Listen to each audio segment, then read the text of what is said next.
Okimura is a rejected nerd otaku who will never give his V-card to anyone because he only likes anime girls. However, everything changes when a real-life baddie shows up to his one-man Gunner club, cosplaying as his favorite anime waifu, making him want to smash his V-card with her. Before any of this, Okimura is watching a limited edition DVD with his waifu in it, yelling and screaming like a total crackhead. Just then, a cute chick with glasses walks in and says she wants to join the club since she loves reading manga. Okimura believes she is not a real otaku and only likes Demon Slayer. He waits for her to prove him right as she walks up to his sacred figurine collection and touches the one that auto-strips when touched, revealing the character's plots. It surprises the girl for a moment, making Okimura smirk and wait for her to leave. However, she pulls an Uno reverse and says she's into hot baddies like Lily L as well and reads all those R-rated comics that boys are obsessed with. She also calls herself the biggest Lily L fan, which doesn't sit right with Okimura. But as soon as she begins fangirling over the Lily L movie he was just watching, their brain cells resonate, and they both begin yelling like cracked-out twins. After they are done, the girl tells Okimura she's into a weird kink that might turn him off, but he reassures her nothing can weird him out, as he has already yanked his crank to plastic figurines. This makes her happy, and she shows him her spicy cosplay DVD collection, explaining how she aspires to create one of her own. While Okimura can't believe his luck, she further explains how she got her confidence after visiting a cosplay event where a hot mommy told her to keep chasing her dream. This is why she wants to create a cosplay DVD with Lily L and asks Okimura to help photograph her.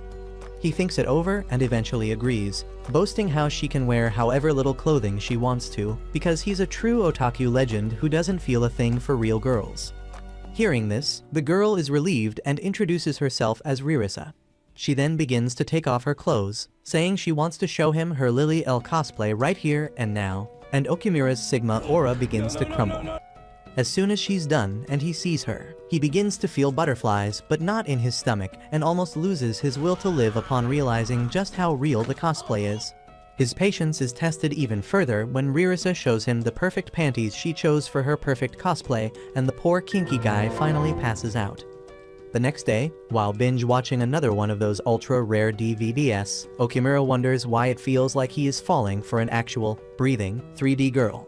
That's when Ririsa shows up, and they end up fangirling over the episode together, which makes him realize just how happy he is to share his secret fetishes with someone, finally. However, just when he thinks he only sees her as a friend, Ririsa starts stripping again and gets dressed up in another Lily L costume inspired by a spin-off. This has all the blood leaving his brain and rushing downstairs. He tries to ignore that and agrees to take pictures of her. The photo session tests his patience too, but as soon as she gets into character, all he can think about is how cute she looks and how much she loves his waifu. However, the Lords of Plot Twists play with his heart when Ririsa begins to change into her uniform, but the zipper of her costume gets stuck. She asks Okimura for help, and when he pulls the zipper, it rips off, liberating her plot cannons. Okimura barely escapes this trap, but his good luck doesn't leave him alone as Ririsa trips and falls into his arms, and he ends up grabbing one of her soft melons while in the act of saving her. As soon as the realization hits, he flees the scene like he could outrun the allegations, while Ririsa is left behind, blushing and wondering if she's falling in love with him. The next morning, a cute, high-profile model named Mikari joins the school, who claims to hate both manga and Okimura for some reason.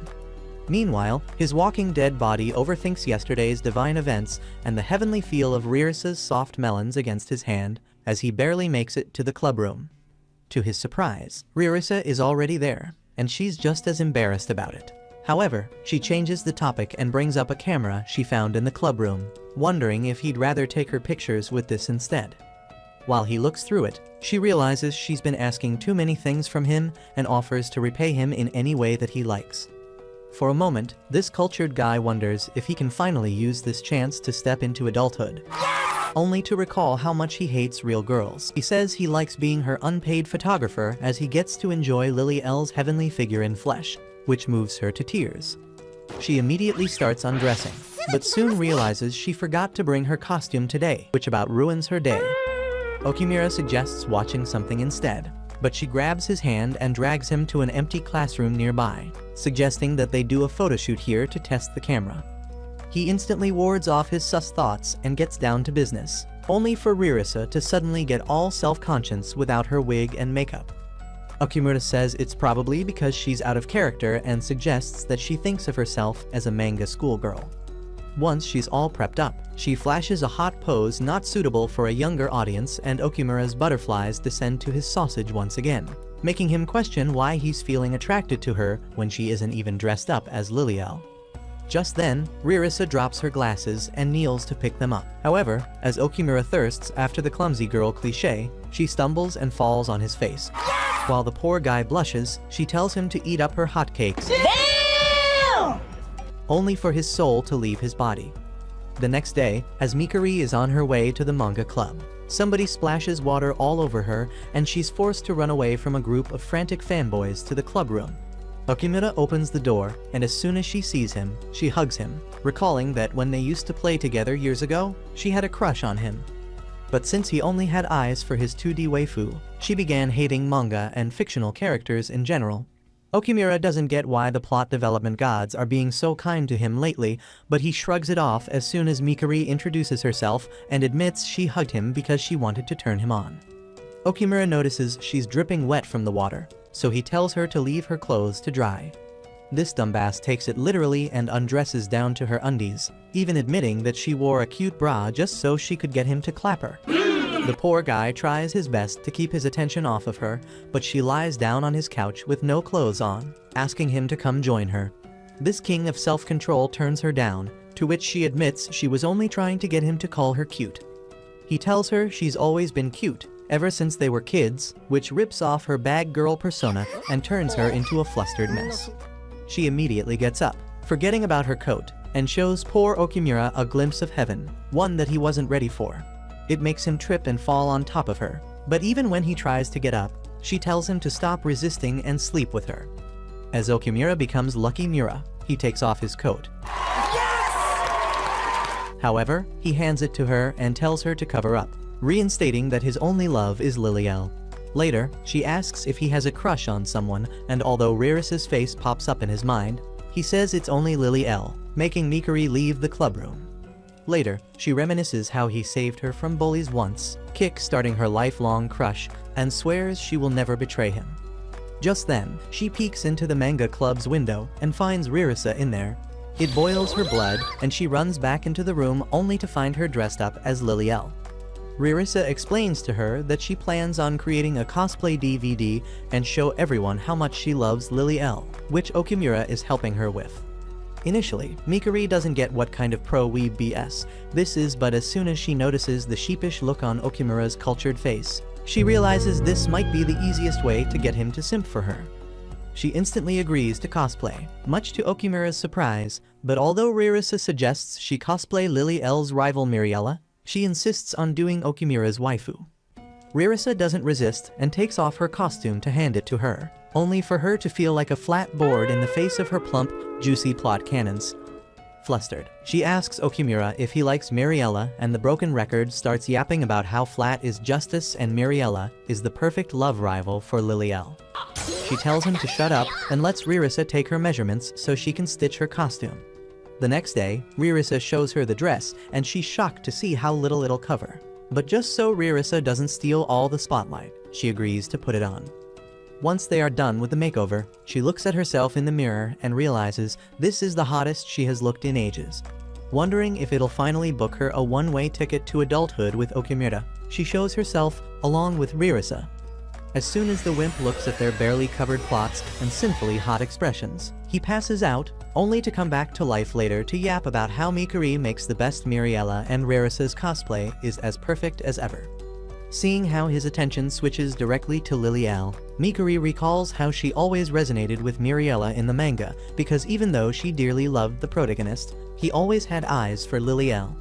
Mikuri thinks it's good enough that Okimura is at least blushing for her, but she gets greedy and uses his inner cultured person to her advantage. She flexes her hotcakes and asks what he thinks about them, only for him to blurt out that he loves them, sending her straight to heaven. Later, Ririsa suggests that they do a photoshoot together, and Okimura steels himself to act like a man with no ill intentions. However, the very first scene makes his nose bleed as it requires Ririsa to fondle Mikuri's plots, which makes her let out happy noises. When Mikuri returns the favor and touches Ririsa's juicy melons, she lets out happy noises too, which makes Okimura lose all his patience and let a bloody waterfall leak from his nose. The difference in the amount of blood pisses off Mikuri, but before she does anything about it, she trips over Ririsa and their costumes get stuck. The two beg Okimura to release them, and the simp has a hard time believing how kind the gods of luck have been to him lately. As he tries to pull them apart, their tops come off and Okimura becomes a fallen soldier after losing way too much blood. Later, as Mikuri and Okimura talk about how much of a weeb she still is, Ririsa feels jealous but stays quiet about it and tells Mikuri she'll be putting their pictures in her cosplay DVD. Mikuri says she can't do it as it'll be a breach in her modeling contract, but promises to do it again sometime before leaving. With her gone, Ririsa tells Okimura she'll be putting out her first cosplay DVD in an upcoming event, and he volunteers to help her edit the photos. That night, as they stay over at school to get the work done, a watchman overhears them and almost unlocks the door. While he does so, Okimura pushes Ririsa against a wall and tells her to stay hidden while he lets himself get caught. This delusional chick, however, only stares at his lips and wonders what it would feel like to kiss them. Luckily, the guard doesn't walk in, and they get back to working on the photos. After working for an entire week, their collection is finally ready. The day that Mikuri learns about them attending an event together, like some jealous side chick, she asks Ririsa what she feels for Okimura. The dumb girl says he's almost like a knight in shining armor for her, making her wonder if she's actually looking to clap him too. The night before the event, Ririsa overthinks this and worries about what she should wear for him. Meanwhile, Okimura panics upon realizing they'll practically be out on a date and curses his past self for spending more on freaky Lily L body pillows than updating his trash tier wardrobe. While he still looks like a fashion disaster on the day of the event, Ririsa shows up all dressed like a runway model. Okimura turns red from imagining what it would be like to take it all off, and Ririsa recalls how she needed Mikuri to help choose these clothes for her. They take the train to the venue site and realize they came way too early, so to spend some time, they head to multiple manga cafes and karaoke bars, only to realize nothing is open at this point. Okimura panics over their flunking date as Ririsa tells him her feet hurt and she needs a break. He tends to her wounds and later curses himself for being such a loser. That's when Ririsa suggests they watch a Lily LOVA instead, and the two end up fangirling over the next few hours. Later, when they reach the venue, Ririsa turns into a malfunctioning robot from anxiety and reveals she forgot to prepare covers for their DVDs. Okimura can't believe she could be this dumb and compares their sad-looking empty DVDs to their extravagant neighbors. The hot MILF introduces herself as Magino, a veteran who reassures Ririsa it's okay to mess things up. Meanwhile, her sidekick, Agino, an overbearing dude who wears the Batman logo as eyebrows, shames them for being world-class losers. As the event begins, nobody pays any attention to these socially inept weebs until a bigger weeb shows up and asks if Ririsa's cosplay has adult poses in it. The question makes Okimura's heart throb, and he worries about anyone else besides him seeing Ririsa's hotcakes. To keep other weirdos away from his sacred treasure, he starts blurting that the DVDs don't have hot poses, which wards off all their customers. Surprisingly, Ririsa herself explains she can't put out her R-rated photos because she's currently under 18, which relieves the poor guy. Either way, he still worries about them getting zero attention and asks Ririsa why she isn't wearing her cosplay like the other actors are. She says she can't do it in front of so many people, which pisses him off, and he gives her a long and annoying TED talk on how she should let her love for Lily L shine. Ririsa says other people are so much prettier than her, so the audience won't be looking at a potato like her, only for Okimura to state her cosplay is the cutest in the world. Following this, he drags her to the changing room, and while he plays bodyguard, he finds some boys trying to snap photos outside the changing rooms and tells them to quit being creeps. The guys reveal they are actually girls and tease him about being overprotective of his girlfriend, leaving him embarrassed. Meanwhile, Ririsa realizes she has forgotten a lot of stuff she needs for her makeup, including her wig cap, but the girls all around her start helping her out, moving her to tears. As she gets dressed, another baddie in an elf cosplay recognizes her from before and tells her she's glad she could finally come to her first show. She even removes her petticoat and lends it to Ririsa so she can cover up her cheeks, after which she heads out. Back at the event, Magino steals all the spotlight with her hot poses and spicy looks, while Agino teases Okumura about being a useless photographer once again. Just then, everyone falls silent as Ririsa finally makes her appearance and Okumura forgets what he was even there for. Everyone else gets equally stunned, including Agino, who recalls how he used to be a Lily L simp back in the day too. As a crowd of thirsty fanboys starts forming around her, Okumura gets shoved away and Agino steps forward to help her out with her first photoshoot. Ririsa starts posing and the crowd goes wild, and even if some assume she's just as amateur for flashing such basic poses as an OG simp, Agino knows all her poses are taken straight out of the manga itself. A pair of textbook nerds also critique her performance, but eventually decide she's refreshing since her display of the character is raw and shows off her love for it. On the other hand, while being showered with all this love, Ririsa is reminded of her mommy issues and how she was ridiculed by her own mother for having a kink for spicy outfits and hot baddies. She also realizes if it weren't for Okumura and his support, she would have never come out of the closet, something she pays tribute to by pointing her finger at him as her final pose, which makes him blush like a love-sick idiot. Later, as she returns to the changing room, she takes a few photos with all the girls who cheered on her before, and even helps Magino with her tail removal. This meet and greet suddenly turns into a free therapy session and Ririsa rants about how hard it is for her to find the right clothes for her body. If she buys a smaller size, it doesn't fit her extra large melons, and if she buys a bigger size, she looks like a sack of potatoes. The girls reassure her the dress she's wearing is gorgeous, only for her to reveal all the fashion abominations she has committed in the past. As story time comes to an end, Magino says she'll wait to see her at the Summer Comiket, the biggest cosplay event, and Ririsa thanks them all for their support. Later, she regroups with Okumura at the train station, but instead of praising him for being such a supportive boyfriend, she embarrasses him by yelling out the elf lady's name, hoping to return the undies she lent her. The other ladies join her too, and amid all the calls for the elf lady, a hot chick shows up and tells her to shut up about her shady side business as she works at an office nearby. She apologizes and returns the petticoat, before ranting about how she didn't even sell one DVD today. The woman listens and tells her it happened with Mayura too, the region's best cosplayer who happens to be her friend. Ririsa turns into a certified simp as she goes on about how Mayura is the one who inspired her to become a cosplayer, only to have her heart broken upon learning she quit a few months ago. Ririsa asks Okumura if he'll accompany her to the Summer Comiket and tells him he's the reason why she even attended today's event. She also explains how she's been feeling weird things around him, especially in her heart that starts throbbing the moment he steps close to her. Okumura thinks he's about to get the very first love confession of his life, and even considers betraying Lily L for a bit. However, Ririsa blows it up by saying it's because she loves doing cosplays with him and because he's a great photographer, which instantly pops his bubble. However, since both of them are pretty much idiots, this dumbass celebrates not having feelings for her either and assumes he got jealous because he's her photographer and nothing more. The next day, Mikuri worries about her self-proclaimed boyfriend being stolen by Ririsa as she heads to the club room, only to find Ririsa in there with her plots exposed. Yeah, boy. While Mikuri blushes, Ririsa returns the clothes she borrowed and thanks her for making her realize how much she loves Okumura as a friend and photographer. It doesn't surprise Mikuri as she's always known she is a lunatic and a big fat idiot, and she feels relieved to still have a chance at getting clapped by her beloved Okumura. Just then, Ririsa gets called to her class for supplementary lessons and quickly rushes out.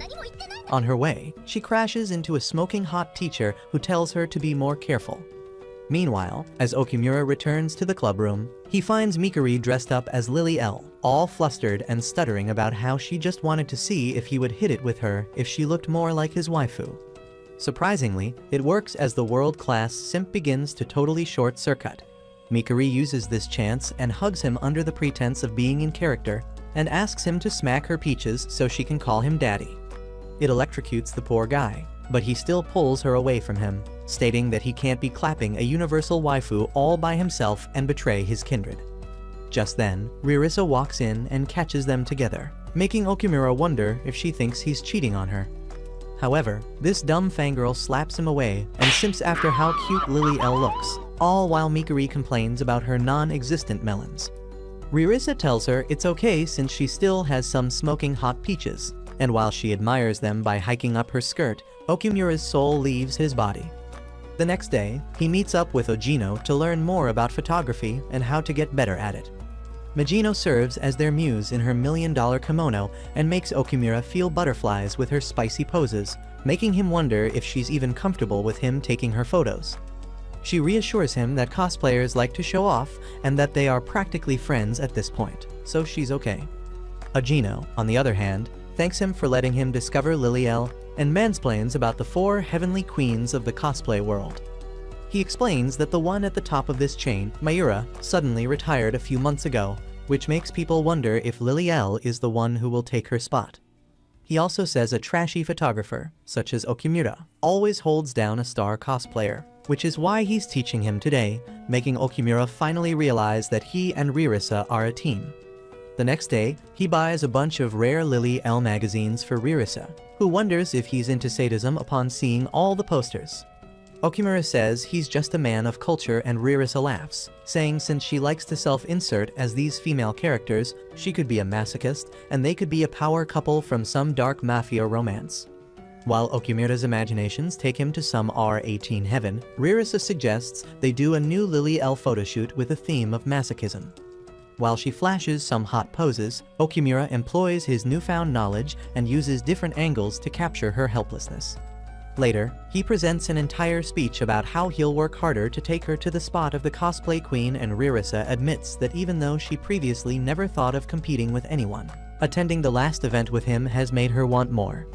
Just then, the student council president visits their clubroom and informs Okumura that their club will be disbanded as it hasn't qualified for a proper club in 3 whole years, and their room will be given to somebody else.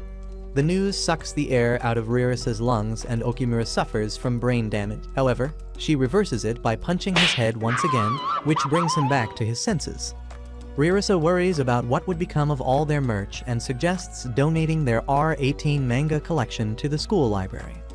Okumura explains to the dumb chick that it's a library, not an adult workout studio, and begins feeling a lot more worthless than he really is upon realizing it's his mistake as the club president. That's when Ririsa steps in with her sausage-throbbing TED Talk as she asks Okumura to stay with her even if their club gets disbanded because she still wants him to clap her peaches someday. This breathes a new life into his cultured self, and he heads straight to the student council room, only to learn that he needs an advisor to save his club. Okumura visits multiple teachers, but all of them turn him down, saying they don't have any time to deal with their corny BS. Surprisingly, one of the teachers, who looks like a JoJo-coded gender-bent alpha, tells him there's a new teacher who might be interested in supervising their club, and this hot mommy turns out to be the same baddie that Ririsa crashed into a few days ago. She listens to Okumura, but eventually turns him down as well, until he notices her up close and realizes she's none other than Mayura, the heavenly queen of cosplay. Seconds before he blurts it out in front of everyone, Mayura grabs him and takes him to a private room where she explains how she'll cut off his nuts and roast them on an open fire if he dares to say her cosplay name again. Okumura, on the other hand, doesn't hear a word she says since her milky melons are pressing against him. Eventually, the tension settles down, and he explains how Ririsa's dream will be crushed if they don't get their room back. But even though Mayura recognizes her from her last cosplay event, she apologizes to him, saying she can't show her face to anyone after betraying the world of cosplay. This sorry excuse doesn't sit right with Okumura, and he threatens to leak her spicy cosplay DVD, which finally brings her to their clubroom. Ririsa greets her in her Liliel costume, and Mayura can't help but let her inner weeb leak as she fangirls over her. However, as soon as she spots her embarrassing dark past, all printed on paper, she grabs the DVD and confiscates it. Ririsa calls it her all-time favorite cosplay album and even goes on about how much she was inspired by Mayura, which makes her quiet for a moment, but she still decides to not help them and leaves. Later, she heads to her office and rolls on the floor like some love-struck teenager, thirsting after Ririsa's banger cosplay, all until she catches Okumura watching her through the window with a disgusted look on his ugly face. Busted, she has no choice but to agree to become their advisor, but she reminds Okumura that their club used to win championships in the past, so compared to the kinky role-playing they are doing these days, they might not make it. Later, Okimura decides to become an overnight manga artist to prove to the school that they are doing something productive. However, his non-existent art skills fail him. Mayura comes to his rescue and suggests that they do some volunteer work by reading comics to grade schoolers. These geniuses take an R-rated Lily L comic to the venue, but unlike them, the uncultured mini swines take zero interest in their MILF mommy. After taking their loser walk home that day, Ririsa decides role-playing is the only way to get their attention, so she wears her safe for work Lily L costume to the class the next day, and expectedly, all the little brats turn into simps instantly. That night, Mayura receives a call from her elf friend, Iri, and talks about how she had to give up on her cosplaying career to become a school teacher. She also regrets spending all her youth on a stupid hobby that she can't even share with someone, which leaves her depressed. The next morning, as soon as she reaches the clubroom, she finds both her kinky freaks writing the report. However, just when she thinks they've matured, the self-proclaimed liberals begin yapping about how they've decided not to submit a fake report in which they are flexing charity work. They believe what they are doing isn't something that should be kept hidden, and they insist on writing about attending cosplay events and becoming internet famous. Mayura wonders if they've gone nuts and reminds them how, one day, they'll have to explain these things to their spouses, children, and even workplaces, and that the charm of shaking their cakes won't be as charming once they are her age. She suggests they stick to the original plan and keep their clubroom, but the dumb duo states they'll be attending the upcoming major cosplay event, achieving something big, then brag about it to their principal. This reminds Mayura of days when she was just as clueless and stupid as they are right now, but seeing how determined Ririsa looks moves her to tears. She hugs her, cursing herself for reflecting her own insecurities onto her. However, just when the idiot duo thinks they've tamed her, Mayura's inner demon shows up, and she warns Ririsa that if she doesn't turn out as the best cosplayer in the country, she'll receive her wrath. Meanwhile, a half-and-half psychotic chick buys some anime boyfriend merch and later scares a kid on the train. She is Nagomi, one of the 4 heavenly cosplay queens, who is going to be the center of attention at the upcoming event as she's been sponsored by the event organizers. This baddie with a god complex has an obsession with a 2D boy called Prince Kai, who bears an eerie resemblance to Okimura and hence is the least popular guy in the popular idol anime. On the day of the event, both Okimura and Ririsa suffer from crippling social anxiety, but Mr. Sigma reassures his unofficial girlfriend that her Lilielle is the cutest, so she has nothing to worry about. As they later feel embarrassed like some newly married couple, Magino and Ogino enter the venue and the latter mansplains his cosplay math, yapping about how all the crowds will be attracted toward Nagomi, who is cosplaying a brand new character and will be wearing a high-quality Gucci costume for it. While he yaps, the girls head to the changing room, only to stumble upon Nagomi on their way. This wannabe toddler takes a break from her tantrums to focus on Ririsa, whom she recognizes from her viral Lily L cosplay. As she starts critiquing her cosplay, Ririsa asks which character she's playing today, only to learn it's something she isn't even familiar with. The look of disappointment on Ririsa's face pushes her buttons, and she channels her inner Karen, calling her a wannabe fangirl who doesn't respect cosplaying as much as pros like herself do. She explains it's because she loves cosplaying so much that she can become any character that she wants to. But people like Ririsa, who only love the characters they are playing, not the cosplay itself, aren't even worthy of competing with her. Upon leaving, she tells her to stay off her ground when she's posing as her new character, and Ririsa's barely existing will to live leaves with her. At the same time, Ogino explains to Okimura that they'll be claiming the spot right next to the exit of Nagomi's booth, as all her guests will be leaving via that pathway, and they will be able to grab their attention. Besides these fanboys, Mayura ends up attending the event too after lying to herself that she's here to cheer on her students. Meanwhile, as Nagomi gets all dressed up, her sassy sidekick asks why she picked up a fight with Ririsa, only for her to rant about how she reminds her of Mayura, the one who always stole her spotlight and was always better than her, only to give up on her career later. She even admits she bullied Ririsa so she would give up and feel bad about herself, despite realizing that she's talented.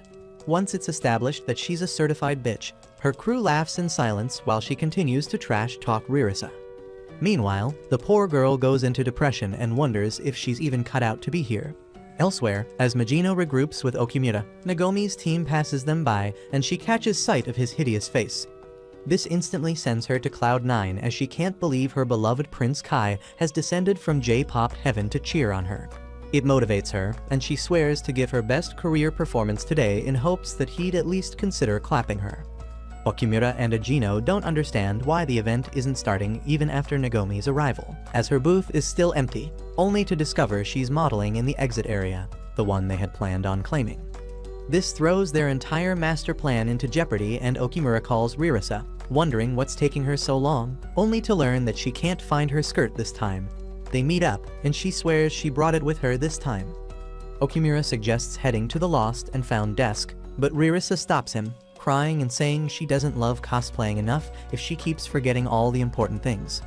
Majino reveals she's been feeling this since she became Nagomi's punching bag, which infuriates Okimura, and he barely keeps himself from telling her to quit being such a big drama queen. Instead, he tells her there's nothing wrong with loving only one character and cosplaying them, because if that's the case, why did she even start cosplaying? This gives her the much-needed shut-up call, but Majino stops him, telling him to cool his head. After he leaves, the other two head out for their photoshoot too, leaving Rirasa to think things over. That's when Mayura, who had been eavesdropping on their conversation, steps in, only for Rirasa to begin whining about how she won't be able to have Okimura's babies now since she's made him so angry. Mayura can't believe kids her age are so corny, but she holds it in and tells her about her teacher back in middle school who was the first to accept her passion and love for cosplaying. Rirasa asks if that's why she became a teacher herself, which makes her chuckle because all she wanted was to not stay jobless. She takes this chance to run away for a bit, only to return all dressed up in a racy costume, revealing her identity as Mayura, the cosplay queen. The dumb chick doesn't recognize her at first and goes straight into simp mode, crying over how much she loves her. Mayura hugs her, explaining that the reason why she's role-playing doesn't matter as long as it makes her happy. It moves her to tears, and she finally realizes she's her teacher. At the same time, Okimura tries hard to look for Rirasa's skirt, even going up to different cosplayers and asking if they could check their bags. He eventually finds it and rushes back to Rirasa, finally getting promoted to the #1 simp status, and asks her to think about all the things that she loves: cosplaying, Liliel, and her Walmart outfits, whenever she puts on her costume, because a real weeb doesn't judge someone for how they show their love. The sneaky loser also takes this chance to grab her hands and remind her that even if she fails, he's still going to be here for her. Not because she's his real-life waifu, but because she's Rirasa, his closest friend.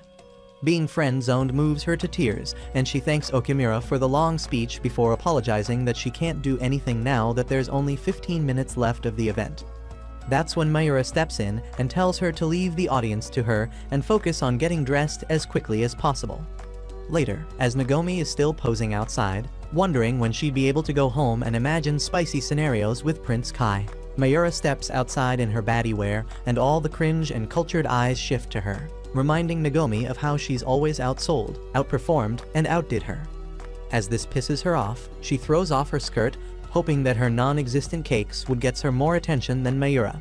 The desperate move works, and while all the simps begin flashing their cameras all around her, she tells her sidekick they'll be doing unpaid overtime today, simply because she's petty. Meanwhile, as Mayura flexes her signature poses and turns heads, she internally bids farewell to her character and passes on her best wishes to the next generation. At the same time, Rirasa puts on her costume and realizes she won't be looking as pretty today thanks to her red eyes, but she still decides to move forward to honor Okimura's wishes. As she heads out, the crowds around Mayura and Nagomi balance out, and the latter finally admits she's nothing but an attention-seeking prick, something that doesn't bother her one bit. Mayura, on the other hand, recalls how Nagomi used to be a pure soul before she sold herself, to the point that she used to make friends with even beginners with trashy costumes at shows. It also makes her wonder why such a talented person is so hard on herself just because she keeps comparing herself to others. Finally coming to terms with her feelings, Mayura takes her leave, just as Rirasa takes on her stage. Her bright costume and smile steals all the glances, makes the insecure little chick go nuts, and she questions how she could come back stronger even after she bullied the daylights out of her. Mayura turns into a simp too on her way back inside the building, just as Rirasa claims her spot and announces she's ready for photos. The very next moment, she starts flashing cute poses, just so she can repay both Mayura and Okimura for their kindness, and the cameramen all begin hoarding around her, photographing her like she's the only thing in the world. As Nagomi's crowd starts decreasing, it reminds her of her tragic backstory and how she used to be an ugly loner with no social life or will to look into the mirror until she decided to imitate characters from anime series. The attention she received as a result got to her head and turned her into a psycho with a god complex, and even now, she finds it hard to put her ego above herself. In a desperate attempt to keep the fanboys glued around her, she puts on a freak show with her personalized pole, all while she cries on the inside. At the same time, Ojino presents his expert yet unnecessary otaku opinion on Ririsa's photoshoot, saying that despite being a newbie, she is able to keep all eyes glued to herself, which not many people can do. He explains it's because she has mastered all the poses of Lily L from the comics and has a lot to offer. On the other hand, despite being overwhelmed by the hundreds of cameras all around her, Ririsa feels happy thanks to the weeb gods who helped her get into role-playing. This Delulu queen also thanks Nagomi for all the bullying she put her through since it only made her realize her talents, and she believes she's finally ready to show off her love for Lily L in front of the entire world. Nagomi, on the other hand, finally calms down and grows out of being a Karen, realizing that the reason why she even picked up on the poor girl was because she felt threatened. Furthermore, she admits she likes cosplaying with her by her side, even more so than she did with Mayura. As all the photographers around Ririsa continue to fight over who would make her famous first, Okimura smiles too and takes a picture of her, moments before Nagomi concludes her shoot and leaves. After a few minutes, the event concludes and Ririsa thanks everyone for satisfying her attention deficiency, only for them to ask for her Instagram handle and whatnot. However, she's socially inept and incapable of all human interaction. She runs back inside without a word, where she finds Okimura and hugs him. Feeling a woman's body against his own for the first time practically paralyzes the virgin, but Ririsa pulls away immediately, crying because she made him go through such a big mess. As he reassures her that it's okay, Mayura eavesdrops like some creep once again, before finally leaving them to their privacy. Once she steps out of the building, Iri finds her and hits her with a final boss punch before throwing an emo tantrum over her sudden disappearance from the cosplay world. She tells her it's okay if she wants to quit cosplaying, but ghosting her friends isn't fair, especially when they two got so close to each other, not as the characters they played, but as human beings. This moves Mayura to tears, and she apologizes to Iri, finally making up for everything. At the same time, Ririsa comes across Nagomi near the changing room and instantly goes into simp mode, losing her single brain cell over how gorgeous her $1 million costume is. Nagomi returns the favor by turning into a JoJo character and realizes it's actually fun to talk with her. They later take a photo together, only for Okimura to interrupt them with his top-tier third-wheeling skills. As soon as Nagomi looks at him, she begins to puke rainbows, making him wonder if he's that ugly, but in reality, she's panicking because he looks like her 2D crush.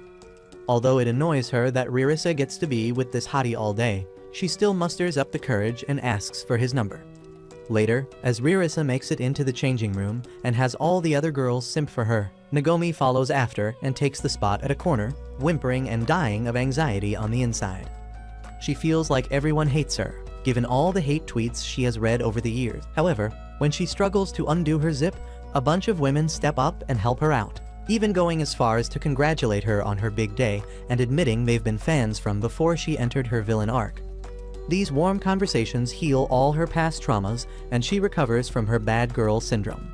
Before leaving, she tells Ririsa she'll wait to see her at the Summer Comic-Con, the biggest cosplay event, and shows her how viral their photo together has gone on the internet. That night, on the train ride back home, Ririsa falls asleep on Okimura's shoulder, and the cultured guy enjoys this once-in-a-lifetime rom-com cliché to the fullest. Even when she wakes up and lifts her head, he pulls her back and tells her to keep making him feel a lot more than just butterflies, which reminds her of the evening. That's when Mayura gets on the same car and overhears her telling Okimura how much she loves him. This forever single weeb falls to her knees, wondering how she couldn't guess it before and if the 2D cheek lover will return her feelings. To her surprise, he tells her he loves her back. However, just before Mayura congratulates them on the plot-defying step, wait for it, they frantically tell each other how perfect Lily L's costume was for today, and how none of it could have happened if Okimura hadn't been the best photographer ever. Almost there! Disappointed to see they are both total rockheads, she sighs and returns home. The next day, she visits the principal's office with the new report from the manga club. But he worries that even if he supports their dreams, he can't put out Ririsa's photograph on the school's board because she might get bullied by her loser classmates. At the same time, some creeps in her class obsess over her viral photos from the event, especially her huge melons, and Mikuri tells her she's in big trouble. Thankfully, this trouble turns out to be detention since she's failing all her classes, which sucks the life out of her. Later, while she's stuck in detention, Mayura visits the clubroom and tells Okumura that their request has been approved and they've been allowed to keep the clubroom. However, both she and the principal have decided to keep their sus activities a secret from the others because not everyone is as cultured as they are and might not understand their groundless obsession with a 2D sketch. She also recalls the Baldy going down memory lane and explaining how he went through something similar back when he still had hair and that he still hasn't recovered from it. Mayura related that to her experience as a closeted cosplayer too and agreed. Just as she tells Okumura about it, Ririsa enters the clubroom with the student council president who tells Okumura they can keep their clubroom as long as there aren't any R-18 manga or costumes floating around. The king of culture has his life flash before his eyes, 90% of which contains cultured comics, but he swears he'll wipe their slate clean, or at least their clubroom. As soon as she leaves, the three share a group hug and Ririsa flips into simp mode when she suddenly learns her advisor is none other than Mayura, her favorite plot queen. Just as soon as she gets a nose period, Mikuri walks in and joins their group hug. Later, as the baddie wipes the floor with Okumura in a video game competition, Mikuri finds her questionable cosplay DVD and finds it hard to believe that the ancient queen of role-playing is right in front of her. This pisses off Mayura, who tells them to quit treating her like an old hag, since she's only 5 years older than them and people with that age gap do get married. Mikuri asks if that's the case, would Okumura like to marry Mayura, which makes her suspiciously nervous. He states that she's hot and likes the same things as him, and might even be into some kinky stuff like role-playing too. However, since she's 3D, she's nothing but a red flag. While this depresses the baddie, Mikuri pesters Okumura about his ideal type, and she realizes the poor girl has been in the dreaded friend zone for the last 10 years. Just then, Ririsa asks Mayura to teach her to sew and volunteers her body to science, almost undressing in front of everyone. Mayura barely keeps her plots from getting exposed and Okumura steps out, stating that he's outgrown his days as a cultured freak and entered gentlemanhood. With him gone, Mayura begins measuring Ririsa and Mikuri makes happy noises from getting turned on at the sight of her juicy plots until she gets distracted by a message on her phone. At the same time, Okumura throws his sacred treasure, all the R-18 manga that kept him company during his late-night self-improvement sessions as a teenager, into the trash can. The student body president catches him in action and commends his integrity. His distress is apparent, and she tells him he can replace them when he comes of age, but he lets her know that most were rare collectibles that are likely never to be found again. As he bids that part of his life farewell, the president joins him in a parting prayer. Later, Ogino hits him up and tells him about Mr. Camera, a legendary blogger who writes about up-and-coming cosplayers and rightfully predicts whether they'd be a hit or miss. He's the one who coined the 4 heavenly queens of cosplay, and just last night, he dropped another big bomb with the title of 5 Rising Stars of the New Generation. Ogino reveals that he put Ririsa on the list as the 5th star and begins to celebrate, only for Okumura's narcissist ass to state his Lily L is number 1, and this guy can choke on it. Ogino tells him to get off his high horse and reveals the guy has only put out number 4 and 5 right now, with number 4 being Nonoa, a rising cosplayer known for her cold attitude and 10 for 10 aura. When Ririsa learns about it, she can't believe her flop existence ranked on an internet list, and Okumura doesn't understand how she doesn't feel jealous of Nonoa. Meanwhile, a shady loner grits her teeth at the screen upon seeing Lily L being ranked as number 5. The next day, Okumura completes his daily boyfriend rituals under the pretense of being the club president and takes Ririsa to the craft store. The weeb instantly gets down to picking the same old fabric for Lily L's dress, and even when he tries to help her like a hero, he realizes she's a bigger hero than him. This doesn't sit right with his fragile male ego, so he plays the helpful gentleman with a rando girl he sees in the store, only for her to shoot him down with her death glare instead. After this, she runs away, all while Okumura curses his gutter-tier luck. This girl turns out to be the same lonely weeb who was gritting her teeth over Ririsa, so when she finds her in another aisle, she pulls that iconic teeth grit again and whips out a brochure, shoving it at Ririsa. The latter recognizes her as Nonoa and asks if she wants her to come see her at this event, only for Nonoa to point her finger at her, like she's challenging her to a cosplay duel. Although Okimura doesn't understand why a rank 4 would pick a fight with a rank 5, and Ririsa doesn't believe cosplayers should compete with each other, she still takes up the challenge. Meanwhile, Nonoa returns home, tired from a long day of socializing, and praises herself for inviting Ririsa, whom she just wants to become friends with, to the upcoming cosplay event. It turns out that this girl is just socially inept, as she recalls wanting to thank Okimura for his help, only to glare at him. On the day of the event, Nonoa finds Ririsa with Mayura and Okimura, but when she tries to say hi, she ends up glaring at her once again, making her wonder if she hates her. Even when Ririsa tries to talk, this weirdo just runs away, making her wonder what kind of brain damage she suffers from. When she tries her luck again, she finds Ririsa talking with Nagomi and overhears Mayura's name, realizing that somebody who is already friends with the Heavenly Queens wouldn't want to be friends with a nobody like her. Meanwhile, Nagomi tells Ririsa that even though a queen such as herself is cosplaying today, most of the audience is here for Nonoa, who will cosplay a popular character from the franchise that is hosting the event. Ririsa tells her Nonoa has challenged her to a duel, which sucks the light out of poor Nonoa's eyes, who finally realizes she's a disaster at giving social cues. It also reminds her of her tragic backstory and how she turned into a closeted otaku after middle school when everyone kept calling her weird and lonely. Even her mother didn't go easy on her, because of which, she limited herself to her room until one day, she decided to put on a fancy dress and head into the world of bigger freaks than herself. This reminder fills her with motivation, and she swears she'd make her first friend today. Later, as the event begins, Mayura asks Okimura who Ririsa is cosplaying since Lily L has nothing to do with Cinderella Stars, the series that's today's centerfold.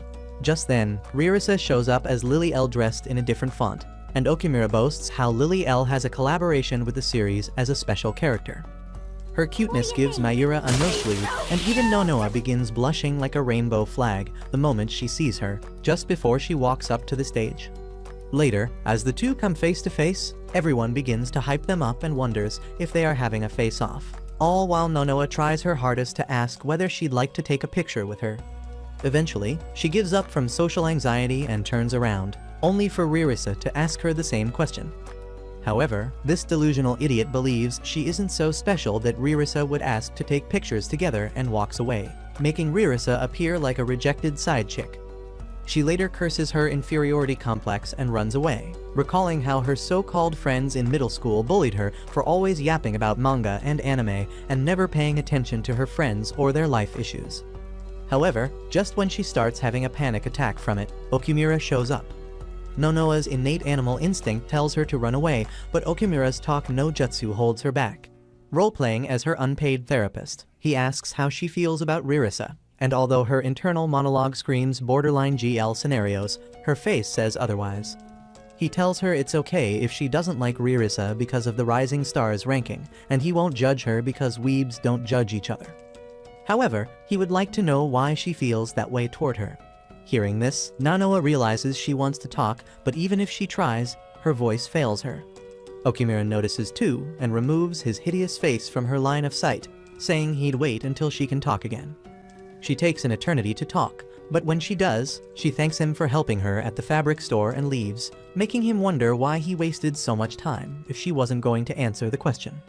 Meanwhile, Ririsa has a hard time dealing with Nonoa's rejection, so Mayura pulls her out of the photo session, since her head is clearly not in the game. Just then, Nagomi arrives and realizes she's upset because Nonoa kicked her out of her friend zone, so she gives her a TED talk on how it doesn't matter what others think of her. What matters is what she thinks of others. She asks what she wants to do about Nonoa, become an annoying fangirl, or let go of this one-sided relationship. She obviously chooses the former and says she wants to be her friend. With this, she runs back into the arena. At the same time, Nonoa rushes in too, intending to tell her how much she loves her, only to get derailed by a bunch of fans who begin taking her picture. On the other hand, Ririsa gets stopped by some newbie fans too and almost dies from learning she even has fans. However, she still puts the socially inept disaster over them and manages to get away when Nagomi grabs the spotlight, launching a photoshoot right there. Back to the hunt, she finally finds Nonoa and once again asks if she'd like to take pictures with her. all while the onlooks are taken aback by her bluntness. This time too, Nonoa has a hard time saying yes, so Ririsa sets fire to her self-respect and grabs her hand, dragging her into a photoshoot. She flashes a pose from the Lily L spin-off, and after seeing this, Nonoa flashes her character's pose too, reciting some voodoo spell from the show. As all the photographers immediately get down to business, the two continue to change poses like twin flames, and even Mayura and Okimura can't help but photograph them. Later, she thanks Nonoa for going along with her shenanigans, only to receive her signature death glare that makes her finally catch a hint. As she takes her leave, Okimura asks if she really doesn't want to get her number, to which she says she doesn't want to bother her anymore.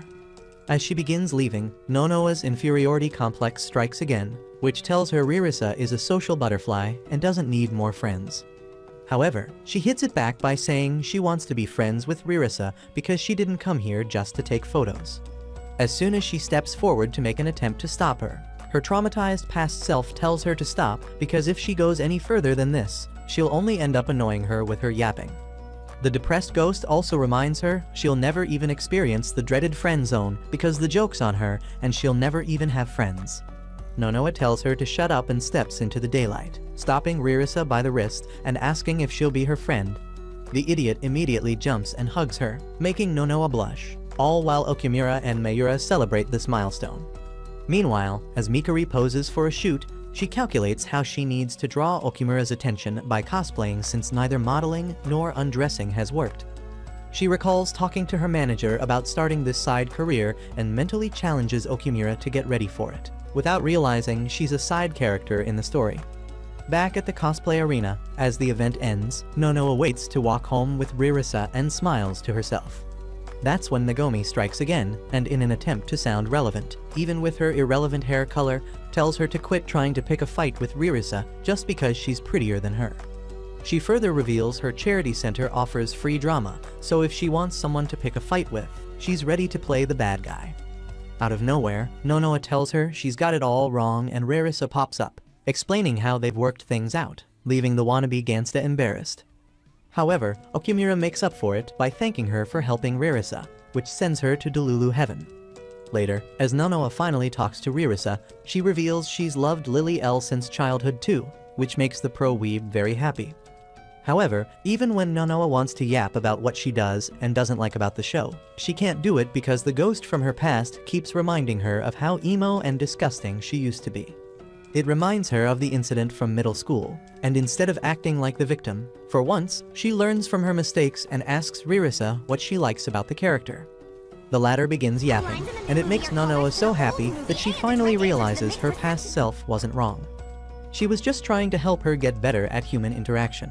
As soon as she comes to that realization, the ghost disappears and she feels free for the first time. Meanwhile, a hot blondie with a habit of losing things finds some boys talking about Nonoa and Ririsa's recent collab, and tells them even though she has just started cosplaying, she'll become the next best thing soon. The next day, Nonoa meets up with Ririsa and her self-proclaimed boyfriend after school, and the three visit a local photo studio for a shoot. The owner, Chika, is a certified rainbow flag who Mayura introduced to them, and also knows their JoJo-coded macho teacher, who happens to be a drinking buddy. This tough-looking chick allows the gang to use whatever room they like in her studio and even offers to become their photographer for the day, revealing she's the one who photographed Mayura's infamous first DVD. However, even after hearing this, Ririsa stays faithful to her hopeless photographer and the gang heads up to the studio. Okimura waits and scouts out the room while Ririsa and Nonoa get dressed, and the latter spills that she joined Okimura's harem the moment he showed up as her unpaid psychotherapist. Moments later, they come out dressed as Lily L and her side chick Nokil from Okimura's favorite side story, and he can't help but practice the moves he'll use to clap them later.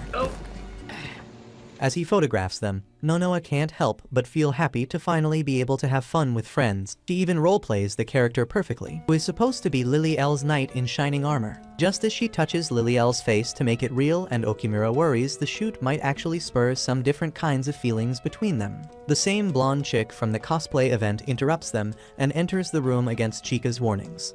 The blondie instantly grabs Ririsa's hands and asks her to be her friend, making Nonoa lose her mind for a moment.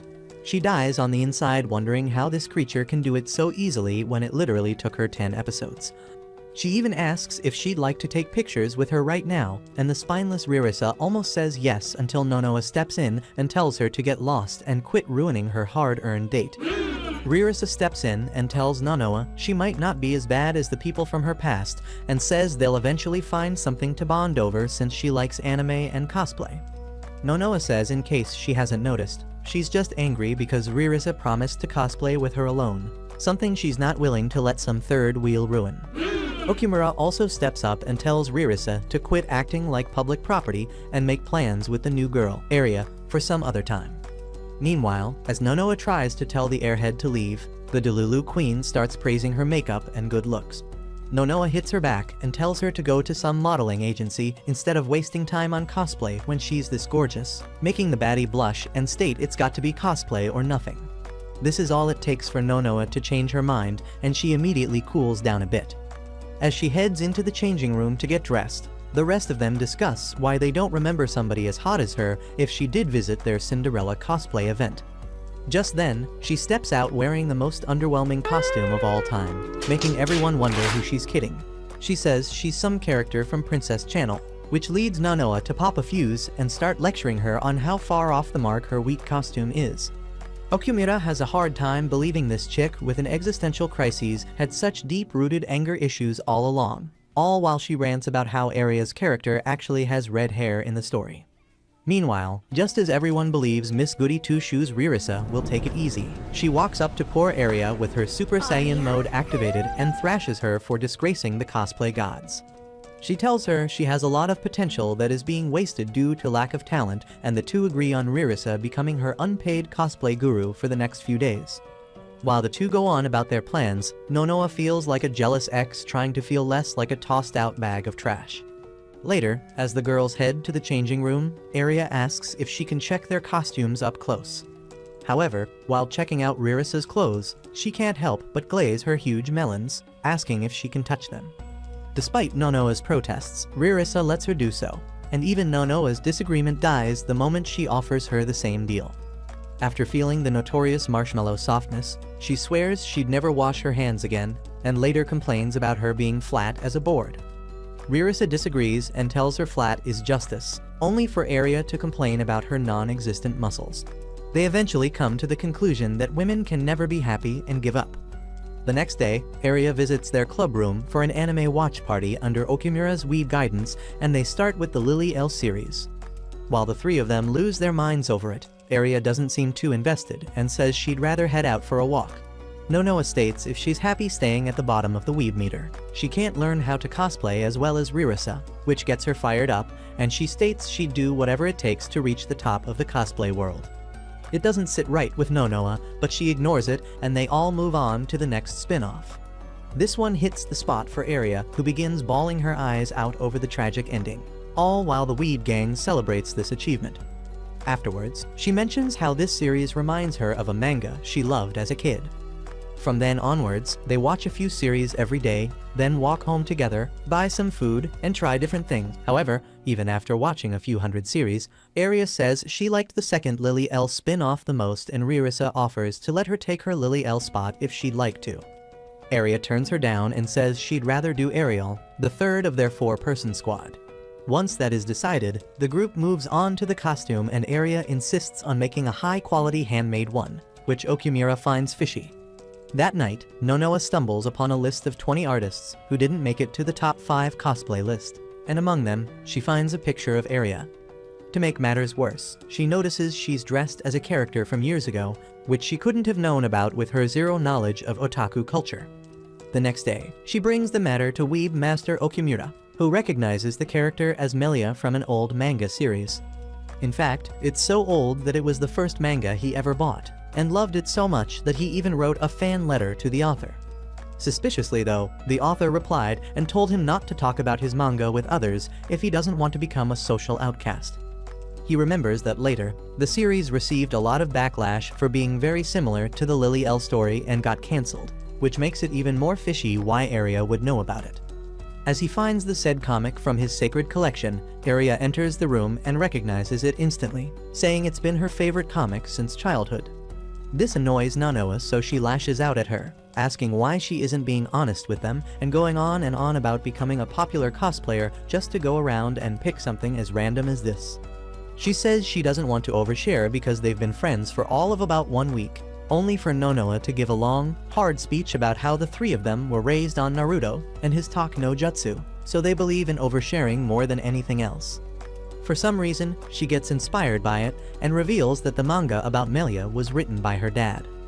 As she uncovers her tragic sob story, it turns out that although she loved the comic too much, her father was depressed over its cancellation, which got even worse when her mother lectured him on how he needed to get his life together and get published so they could pay the bills. Eventually, they got divorced and her father's obsession with his work kept growing. However, none of this hurts her as much as the fact that the last words she and her father exchanged with each other were said in anger as she tried to defend her favorite comic, but he called it a flop, good-for-nothing piece of trash that ruined his career. Since then, she hasn't heard from him. She doesn't even know if he's alive, which is why she's aiming to become a top cosplayer, so when she finally cosplays Melia, he hears about it and they get to meet again. More than anything, Aria says she wants to tell him how much she loves the manga he hated so much and how much it changed her life. This moves Ririsa to tears, and she says she couldn't have asked for a purer reason to cosplay. Nonoa finally puts her trust issues aside too and promises to help her out, only for Ririsa to blow it all up by suggesting they make their debut at the Summer Comic-Con. It gives Nonoa social paralysis as she worries about the 500,000 people that'll be there, which only gets worse when she realizes they are lacking one person in their squad to play Miriella. Just then, Mikuri enters the club room, and while Ririsa grins like a mastermind, Aria enters simp mode and tells her how big of a fan she is. Mikuri asks if she'd like an autograph, just to impress Okimura, and after learning about the ongoing ordeal, she states she'll cosplay Miriella if he asks her to. Aria is shocked to realize she has the hots for a loser like him, and as promised, as soon as the said loser asks, she agrees to be their fourth person. Ririsa worries if it'll be okay with her agency, but she reassures her she has their permission. It turns out that this ultra simp worked hard for 2 whole months to convince her team, just so Okimura could see her as a girl, which doesn't sit right with Aria. Either way, they get down to working on the costume, and as Ririsa begins to measure Aria's size, Mikuri wonders why she isn't checking hers too. Ririsa says she already remembers her measurements from 4 months ago, to which she says she may have gained some inches around her chest, only to later realize she'll never grow a pair of melons as big as Ririsa. Later, as they begin stitching, Aria begins to undress mid-process just to see if everything fits, all while blessing Okimura's eyes, who is still in the same room. Everyone else panics and kicks him out, making him curse his bad luck. Once he's out, Aria puts on her shirt and is amazed over how accurate it is compared to the manga, down to the very creases. Afterwards, Aria moves on to the skirt, and after failing one too many times, she and the girls call it a day and decide to head to a nearby restaurant to eat, all while Nonoa feels incredibly excited to check it off her lifelong wish list. At the restaurant, while Mikuri sticks to a diet pasta and Nonoa to some traditional omuris, Aria goes all out on a family-sized Mexican platter and Ririsa orders a budget combo with endless refills.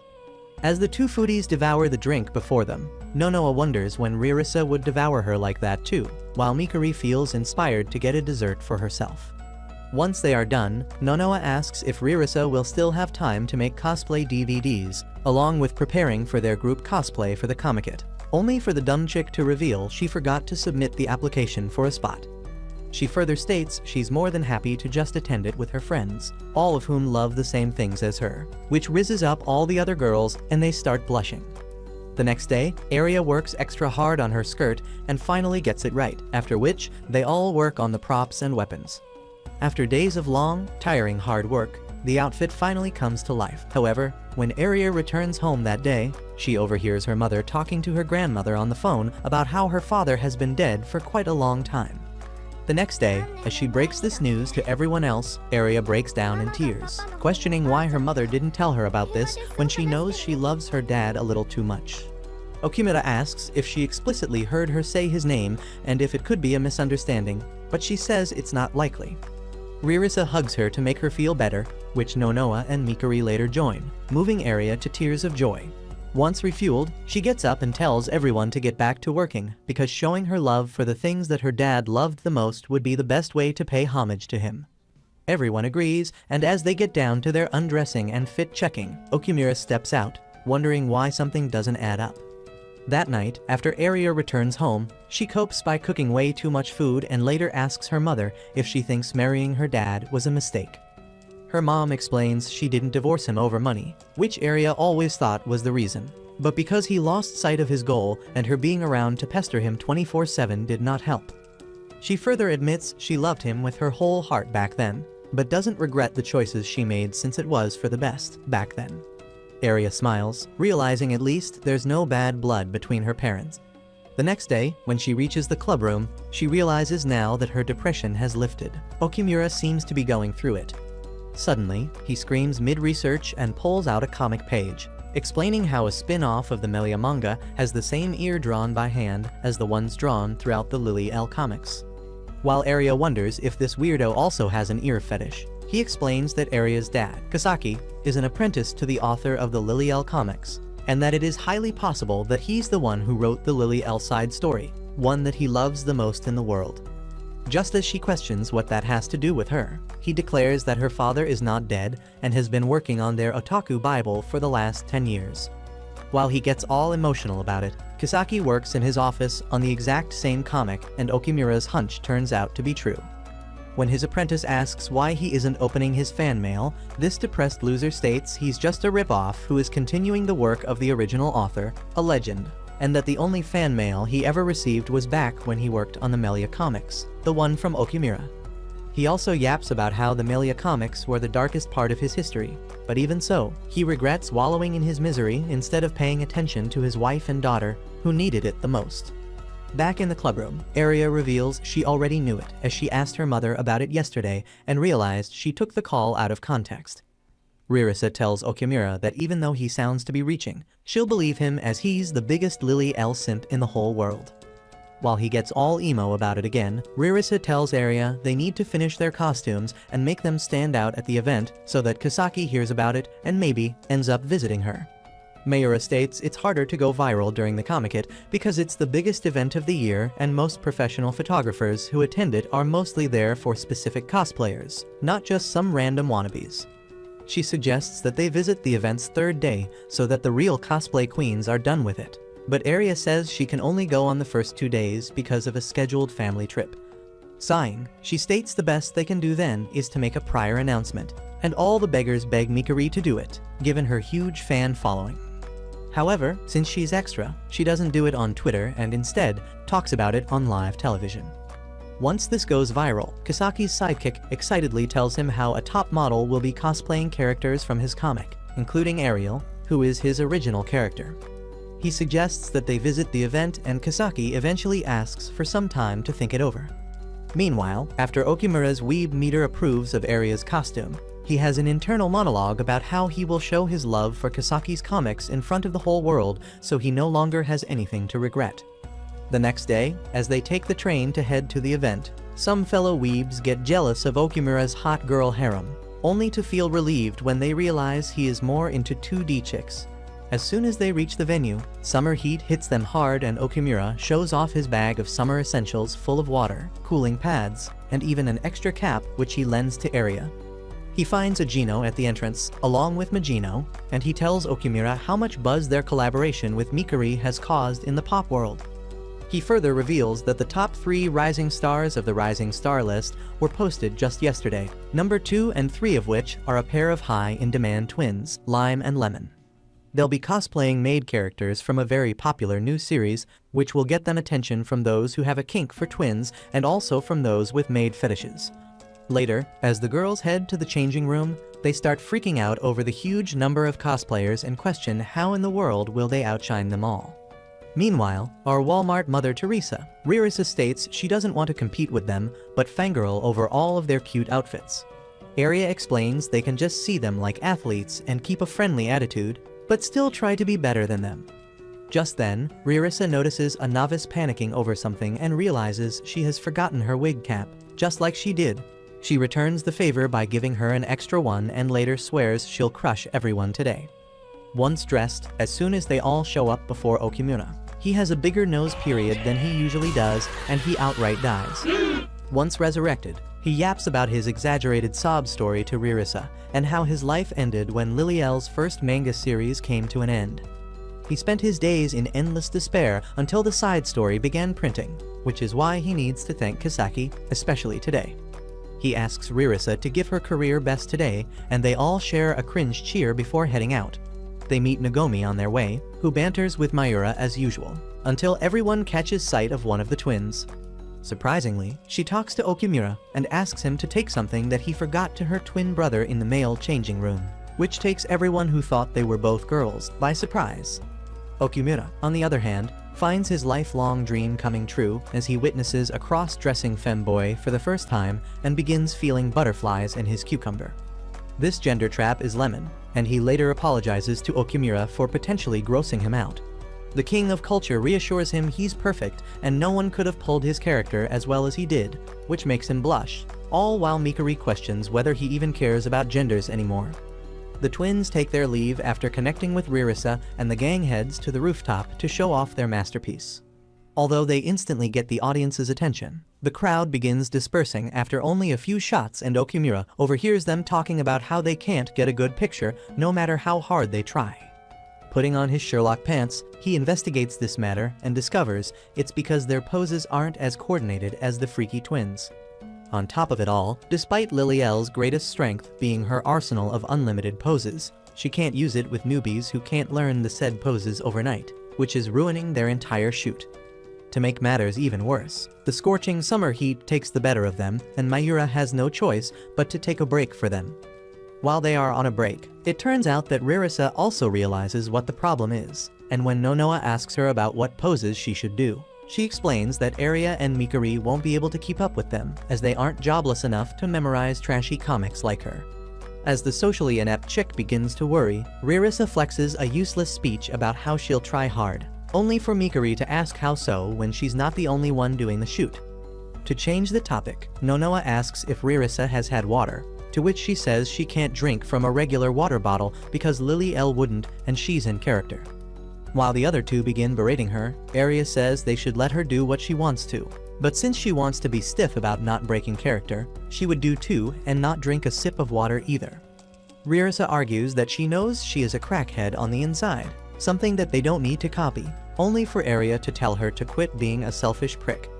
Just then, Okumura steps in with his weeb treasure and hands her the ultra-rare Liliel bottle, which she immediately uses.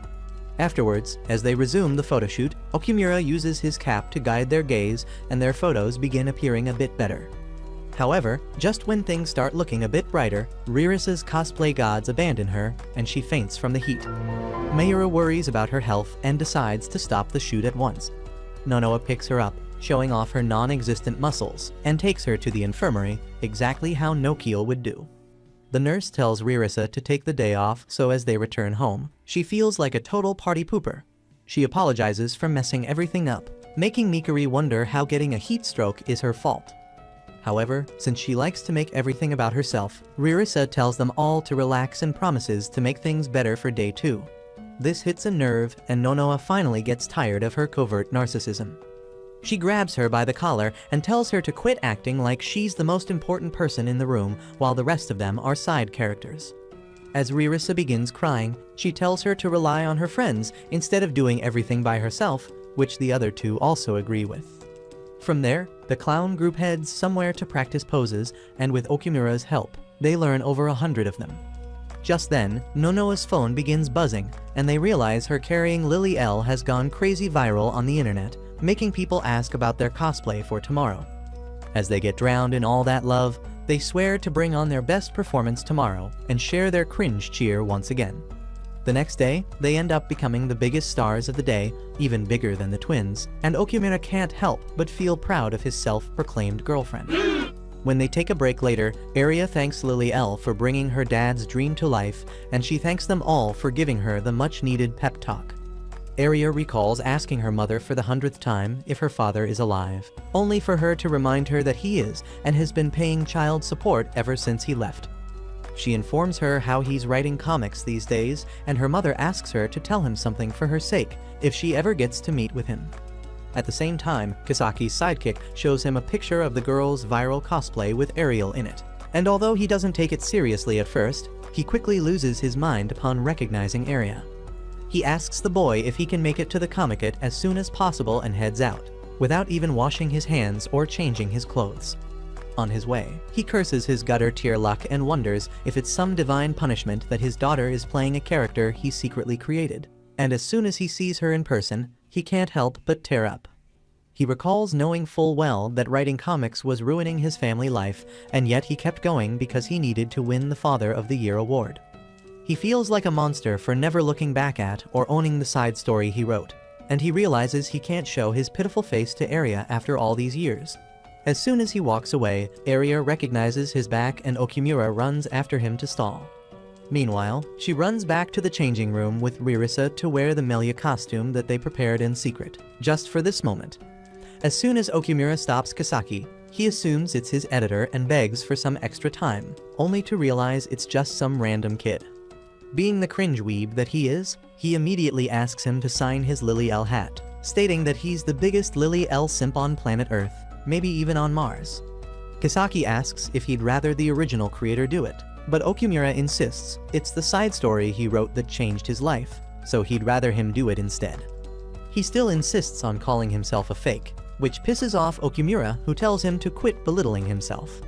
Once the autograph is done, he asks him to draw him a Lily L sketch too, just so he can buy more time, and later yells that he loves his Melia comics too, making him question how he even knows about that flop crap.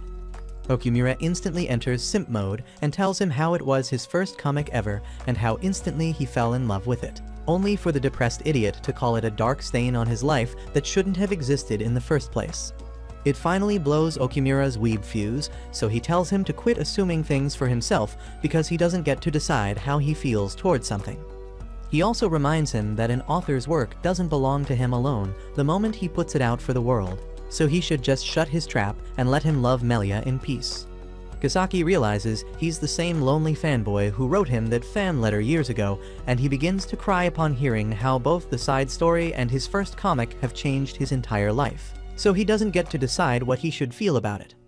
Right then, Aria shows up in her Melia costume and Kasaki's lifelong trauma begins healing. She tells Okumura she'll take over the therapy session from here on, and while Kasaki kneels before her and apologizes for not being the best dad in the world, she tells him she's trying to show her love for his work by showing off this costume that she's worked so hard on.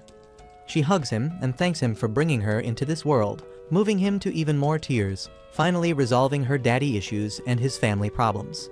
Later, as Lily L begins yapping to him about how much she loves Lily L, he sketches a portrait for her and suggests that she gets a job at Yapping and Company because she has a lot of potential for it. He thanks them for loving and celebrating his story and promises to continue working on it for their sake until he gets fired from his job again. As he bids his farewell to Aria, he notices she's still wearing the hairpin he gifted her, and Aria recalls how this pin is what brought her parents together after they fought once. She also tells him her mother's message, which says she needs to be the first one he shows his new work to, if he ever works on something new again, which reminds him of their teenage years and how they started dating and got married after she saw his pencil sketches one day. It makes him cry once again, and he swears he'll make things alright again.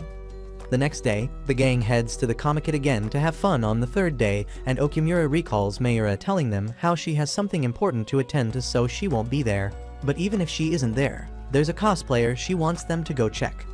Even Aria accompanies them since her mother decided to postpone their trip to meet with Kasaki. The moment she sees him, she calls him an old hag, but the two reconcile, making Aria immensely happy. The group heads to Magino's stand and Ririsa buys her cosplay DVD.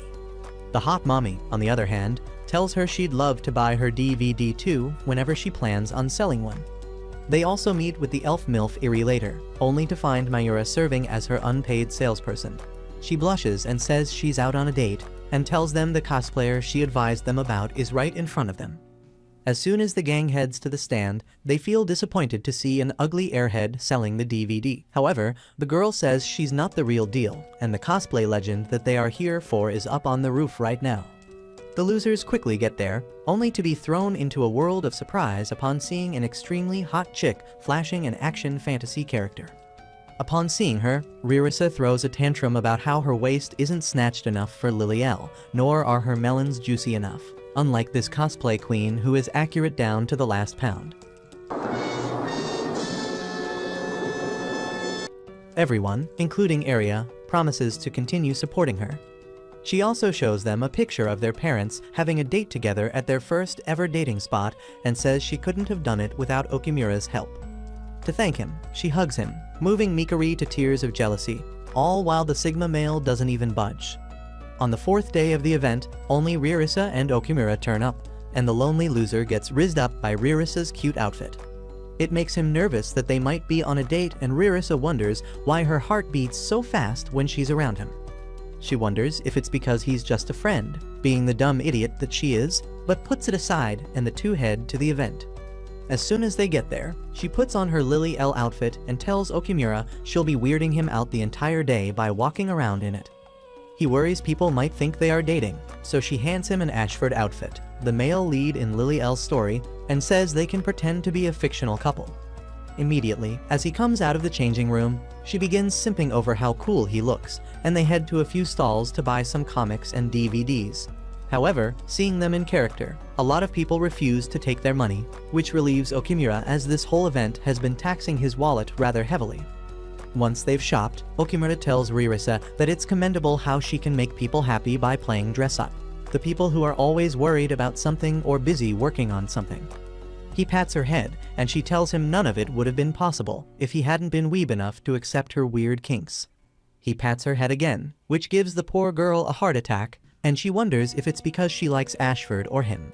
Just then, another Lily L passes them by and introduces herself as Zioyu, a Chinese cosplayer who loves Lily L. Ririsa instantly gets along with her, and the trio decides to spend some time together and even pose for photos. However, during the photoshoot, as Zioyu tries to grab Okumura's arm or his attention, Ririsa can't help but feel jealous, so much that even a dense blockhead like him notices. Later, as Zioyu takes a picture with him on her phone, Lily L becomes explicit about her jealousy and tells him it looks like he wants to clap anyone just as long as they are dressed up as Lily L. The loser tells her even though he's a world-class simp and loves Lily L in all shapes, sizes, and forms, her Lily L is his favorite and is the only one for him. This makes the two of them blush like crazy, and Zioyu notices, reassuring Ririsa she isn't here to steal her boyfriend. She tells her they are not dating, making her feel sorry for their non-existent brain cells. She bids farewell to them afterwards and even takes a picture of them together. Later, on their way back, Okumura reminds himself he isn't into 3D girls, but the more he looks at Ririsa, the more his resolve crumbles. The next day, the gang heads to the beach with the aim to shoot some photos for Ririsa's cosplay DVD. While Mikari loses her senses over sitting next to Okumura, Aria feels confused about what's so good about an ugly loser like him.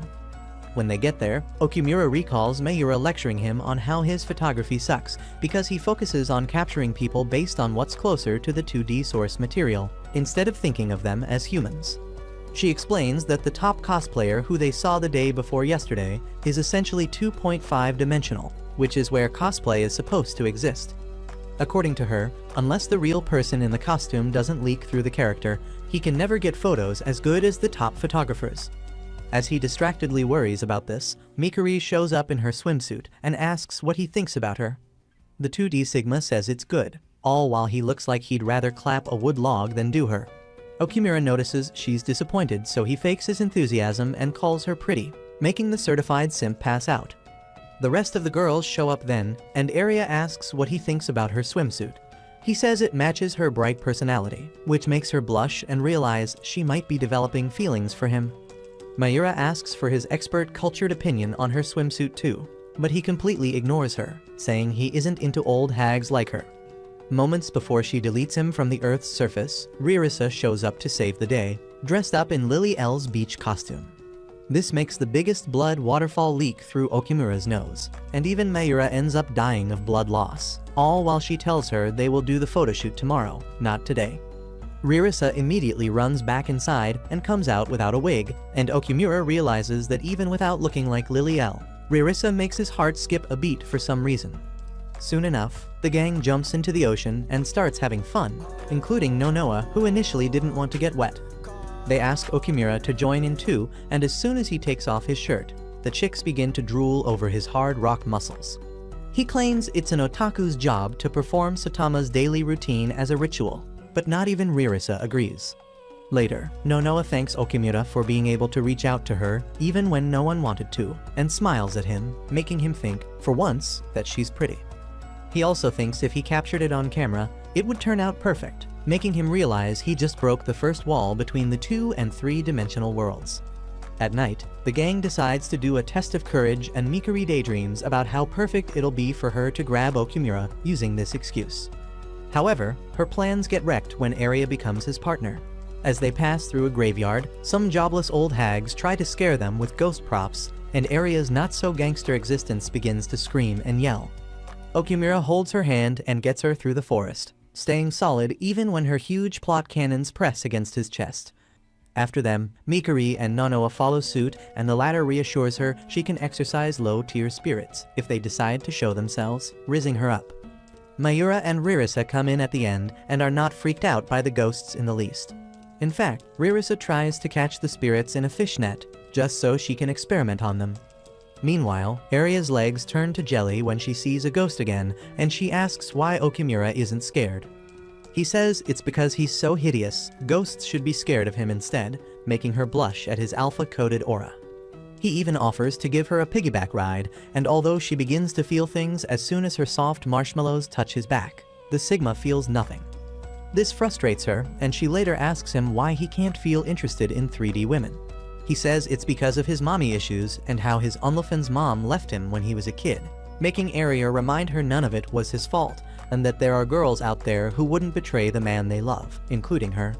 It moves him to tears upon hearing someone might feel that way for him someday, and he thanks the pick-me for opening his heart. The next day, they begin the cosplay photoshoot, and despite trying way too hard, Okimura fails to grab the 2.5-dimensional concept until he's about to take a picture of Lily L, and a jealous Mikuri photobombs her, pouting her lips. He notices how the real Mikuri is leaking through the character, but he still fails to replicate the same picture again. Later, as he's racking up his only brain cell over this, Mikuri supports him by lending him her shoulder, and he falls asleep by her side. He wakes up after a few hours to see that she's still here, and as she blushes and tells him she can stay here forever if he wants, he notices her fiddling around with her hair and finally catches a glimpse of the real person behind the costume. Just then, Ririsa and the girls get in their way by yapping about some funny story, and Mikuri notices the way he looks at Ririsa, which frustrates her. In a fit of rage, she leaves the room and stands on the balcony, hoping that the beach air would cool her head, only for the source of her headache to turn up there too, asking what is bothering her. She tells her to get lost, but when she insists on standing there, she outright tells her she loves Okimura, which she has done for about 10 years. Initially, Ririsa's stupid ass congratulates her, but quickly realizes she's acting like an awful third wheel by spending so much time with Okimura and not respecting Mikuri's feelings.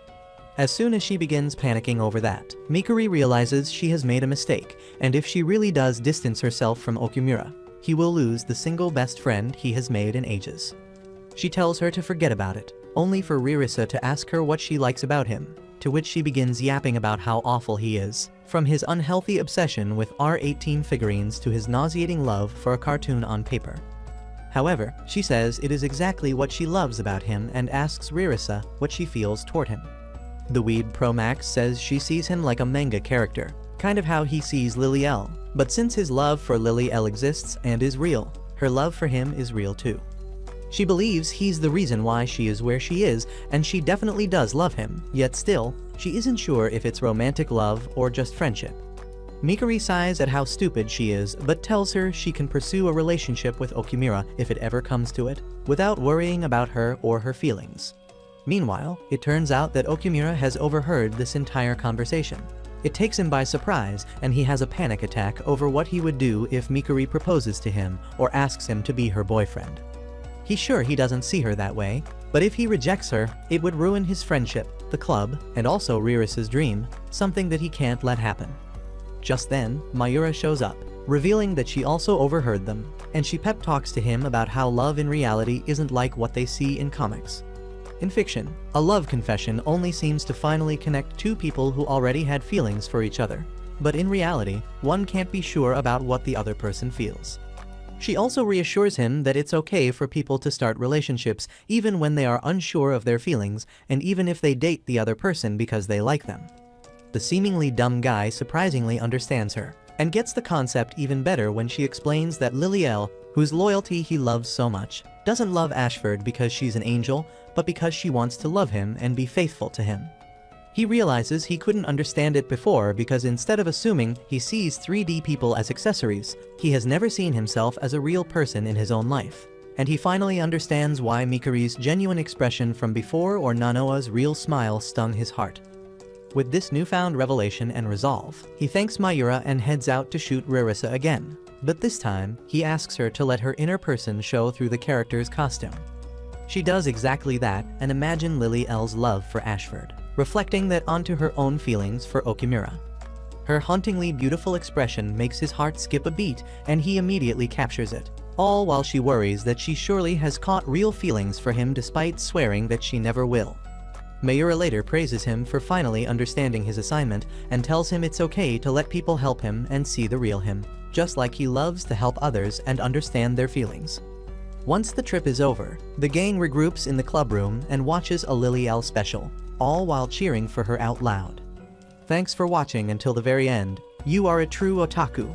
To mess with the fake fans, type RIP Lily L in the comments. Like, subscribe, and check out another one of our exciting videos on the screen. Stay awesome, stay Anageek.